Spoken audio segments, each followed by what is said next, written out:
কে ধানের শীষে ভোট দিতে হবে।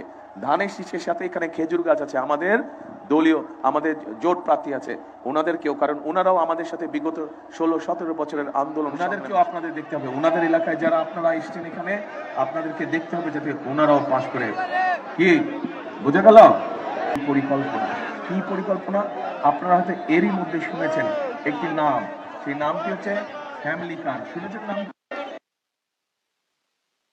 বাংলাদেশ।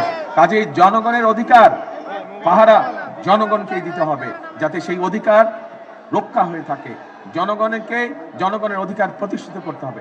এবং আপনারা যদি আমাদের পাশে থাকেন, বিএনপির পাশে থাকেন, জোট প্রার্থীদের পাশে থাকেন, তাহলেই আমরা ইনশাল্লাহ সফলভাবে ধীরে ধীরে সমস্যার সমাধানের পথে এগিয়ে যাব। আজকে এই যে এরা হচ্ছে ধানের শীষের প্রার্থী, এবং এখানে একজন আছেন আমাদের জোটপতি। চেনেন এদেরকে?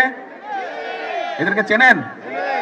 আচ্ছা, এলাকার সমস্যার সমাধান যদি না হয়, ভোট দিয়ে যখন নির্বাচিত করবেন, এলাকার সমস্যার যতক্ষণ সমাধান না হবে ততক্ষণ তাদের বাসায় গিয়ে বসে থাকবেন। আপনার ঘাট, স্কুল, কলেজে, ব্রিজ যাতে ঠিক করে দেয় তারা। পারবেন? ঠিক আছে, এই 5 জনকে আমি আপনাদের জিম্মায় দিয়ে গেলাম। আপনাদের হিসাব নিকাশ কড়ায় কান্ডায় বুঝে এদেরকে জিতিয়ে নিয়ে আসতে হবে। পারবেন? ইনশাআল্লাহ। তাহলে আজকে এখানে শেষ করলাম। খাল যেদিন কাটতে যাব সেদিন কিন্তু আমার সাথে যেতে হবে।